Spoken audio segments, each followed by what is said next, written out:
ಲಕ್ಷ್ಮೀ ಹೆಬ್ಬಾಳ್ಕರ್ ಅವರು ಸಿ.ಟಿ. ರವಿ ಅವರ ಮಧ್ಯದಲ್ಲಿ ಮಾತಿನ ಜಟಾಪಟಿಯಲ್ಲಿ ಅವಾಚ್ಯ ಶಬ್ದಗಳ ಬಳಕೆ ಆಗಿದ್ದರೆ ಫಾರೆನ್ಸಿಕ್ ರಿಪೋರ್ಟ್ ಬಂದಾದ ನಂತರ ನೀವು ಅದಕ್ಕೆ ಏನು ಕ್ರಮವನ್ನು ಕೈಗೊಳ್ಳಬೇಕು ಅಂತಲೇ ಹಿರಿಯರಿದ್ದೀರಿ. ಸದನದಲ್ಲಿ ಬಹಳಷ್ಟು ವರ್ಷಗಳಿಂದ 7, 8, 10 ಟರ್ಮು ನೀವು ಇರುವಂಥವ್ರು ಇದ್ದೀರಿ. ಕಾದರವರು ಕೂಡ ಭಾಳ ಸೀನಿಯರ್ ಇದ್ದಾರೆ.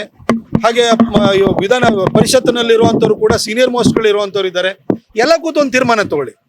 ಆದರೆ ಒಬ್ಬ ವಿಧಾನ ಪರಿಷತ್ ಸದಸ್ಯರನ್ನು ನೀವು ಒಂಥರ ಅಬ್ಬೆಬಾರಿ ಥರ ಎಳ್ಕೊಂಡು ಹೋಗೋವಂಥದ್ದು ಇದೆಯಲ್ಲ, ಇದು ಸರಿ ಕಾಣಿಸಲ್ಲ.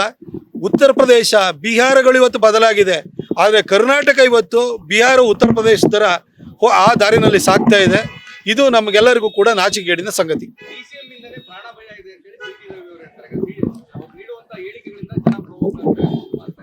ನನಗೆ ಅದ್ರ ಬಗ್ಗೆ ಗೊತ್ತಿಲ್ಲ.